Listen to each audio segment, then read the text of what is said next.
You mentioned that most individuals have a reactive approach to managing their careers. Please explain what you mean by a reactive approach. Well, by reactive, I mean they only do something or act or take action when they have to, when they're forced to. They're in a passive mode. They're doing their job, they're hoping everything stays good, stays secure and steady, and they only spring into action if something happens, a change, a crisis. That's not a great way to live, in my opinion. I think that part of the more active or proactive direction is much more positive and productive. So my suggestion is to be proactive, not reactive, in the way you manage your career. All right, what percentage of your new clients would you say actually manage their career? Well, some of them do it a little bit, rather passively, when they first come in for coaching. I try to move people along to the point where they're much more proactive, managing their career with real focus and real attention every day, every week. You'd be amazed how many people out there still have this reactive and passive approach, and they're still suffering under so many misconceptions about career management. Okay, if the number's that small, why is it? Why aren't these people taking action? Why aren't they? I think it's a couple of reasons. A, they don't know anything about this. They've never thought about it. No one ever told them about it or taught it to them.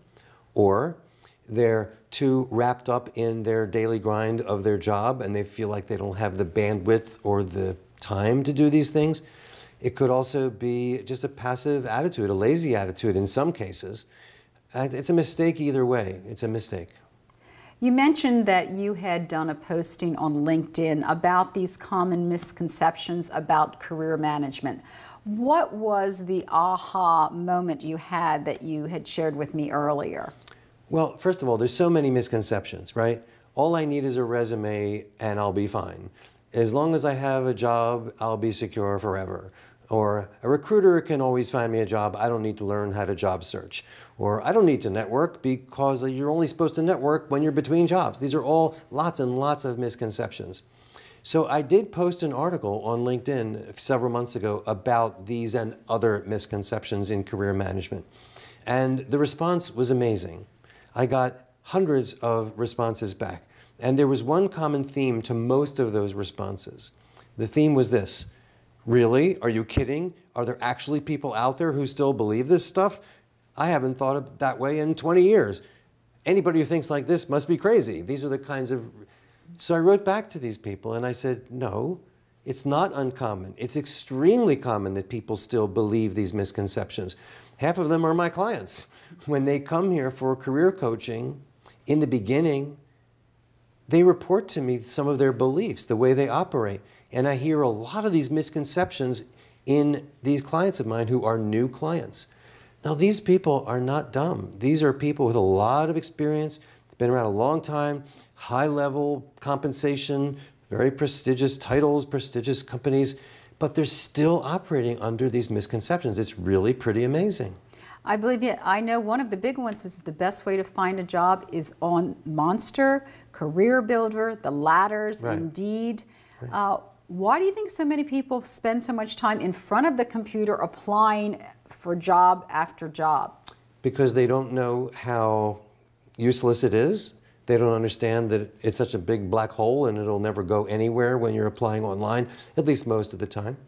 They also may not be aware of the other strategies or other career management job search behaviors that they could use if they only knew. So they rely on this because they think that's all there is. They rely on this because it's a lot easier than participating in all the other activities that go into job search and career management. How does fear play a part? Well, think about it. Sitting in front of your computer screen, applying for jobs all day, is a lot easier than participating in these more proactive or public job search activities. You're alone. There's no risk. You're just sending out emails all day long. There's no exposure.